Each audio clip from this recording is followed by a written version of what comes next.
The Lord be with you. A reading from the Holy Gospel according to Mark. On that day, as evening drew on, Jesus said to his disciples, "Let us cross to the other side." Leaving the crowd, they took Jesus with them in the boat, just as he was. And other boats were with him. A violent squall came up, and waves were breaking over the boat, so that it was already filling up. Jesus was in the stern, asleep on a cushion.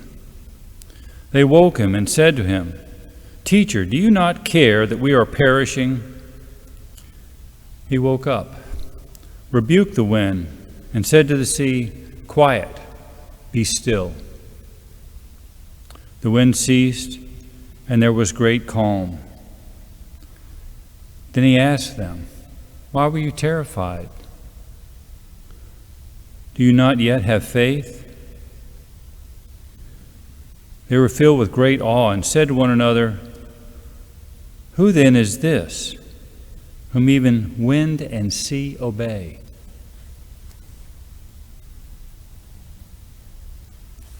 The Gospel of the Lord.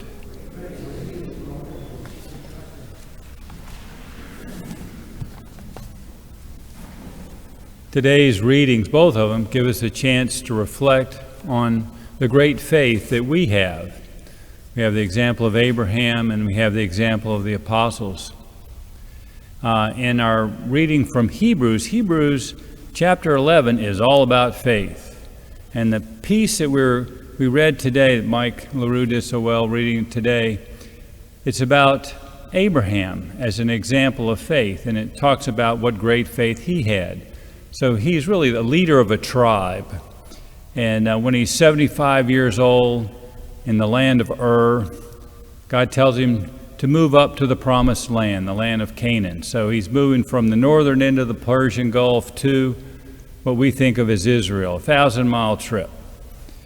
And he doesn't question God. God says, do it. He gets the tribe going, herds, flocks, whatever, and he heads to the promised land. And along the way, and numerous times during his journey and when he's there, God promises him that you're going to be the father of a great nation. Your descendants are going to be as numerous as the stars of the sky. He has no kids. And when he's 100 years old, Sarah, who's like 90 years old at the time, has the first child, Isaac. And he never questioned God, you'll have descendants as numerous as the sky. He believed that God would do it. And then when about 12 years later, God comes to Abraham and says, "I want you to sacrifice Isaac." And so he goes up to Jerusalem. Of course, it's not a city there, it's just a mountain, to the same place where Jesus was crucified to sacrifice his son. And then God provides the sacrifice, gives him a ram to sacrifice instead. And Abraham didn't question it. He said, if God tells me to do that, I'm going to do it. I have enough faith in God. He wants my only son. Somehow he's going to be able to raise him from the dead and make my descendants just like he promised before. He trusts in God. So, why did he do that? Why did he move? Why did he believe in that to be this great Father of nations? Why did he was willing to sacrifice Isaac? Because he said the one who made the promise was trustworthy. In other words, he trusted in God that much. It was an incredible amount of faith that he had. And it said they did not receive what had been promised. In other words, Abraham didn't receive any of those things. The great city with a great foundation is really heaven. It's the heavenly Jerusalem. He never saw that. The descendants as many as the stars of the sky. He never saw that. They did not receive what had been promised, but saw it and greeted it from afar, because he trusted that eventually it would come. And that is incredible faith, the faith of Abraham.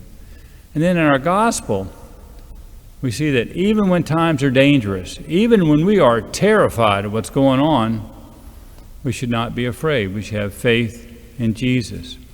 The apostles are out on the Sea of Galilee. A squall comes up. It's a bad storm. They're taking on water. They're experienced fishermen, they're experienced sailors. They know that if that boat sinks, they're going to die. And so they wake up Jesus. They're terrified. And Jesus wakes up, he calms the storm, and then he questions them. Why were you terrified?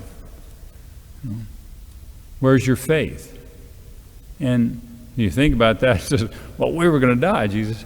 But that's not the point. The point is that if Jesus is with us, as he was with them in the boat, we have nothing to be afraid of. Everything else is secondary or tertiary, something not to be worried about if Jesus is with us.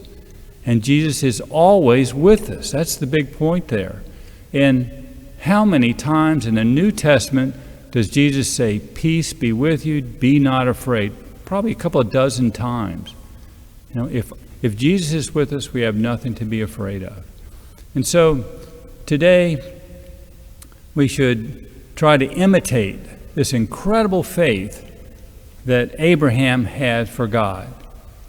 And we should apply that strong, great faith to our belief in Jesus, knowing that he is always with us, and no matter what kind of storm we're in, what kind of storm comes into our lives, he can calm it.